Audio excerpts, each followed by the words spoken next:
Hello, my name is Andy Peatling, and I'm a co-developer on a plugin called Buddypress. So I'm going to kind of rapid fire through about 20 slides, kind of explain what it is and why you use it.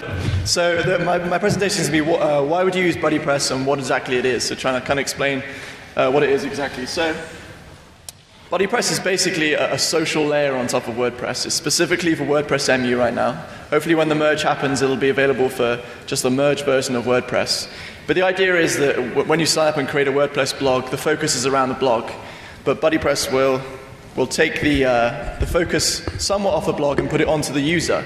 And by putting the focus onto the user, you get to use a bunch of extra features. So users can sign up and create groups. They can make friend connections with other users on your site that uses Buddypress, contribute to forums, group forums, send private messages to each other, create profiles, so administrators of a Buddypress installation can create custom profiles that users can fill in.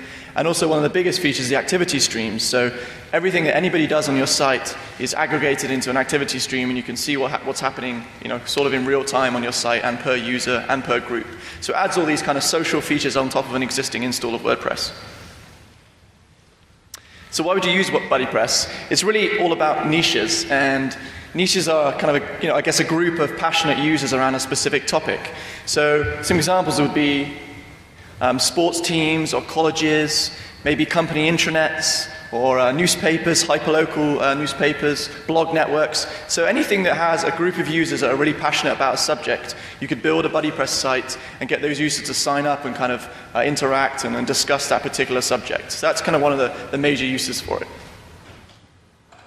So just an example of some people that have used Buddypress already and some sites that are out there. An example of a niche is this site here called Ride Oregon, and it's for people who love to ride bikes and discover Oregon. So they come together on the site and they share trails, particular routes that they've been on, try and gather and go on, get a group together and go ride together in Oregon. Tasty Kitchen, a site about people who want to cook, and they come together and they share recipes. They go on there and they show pictures of food they've cooked and talk to other people who love to cook. Volkswagen, Truth or Dare, they've created a really cool Buddypress site around people who own Volkswagen Golfs and want to get the best mileage out of their Golfs. So you can actually go on there and create a profile and say, my Golf got 60 miles to the gallon, and they can have a leaderboard and who got the best, and they take pictures of their dashboards and show how many miles per gallon they got. So it's kind of a funky use.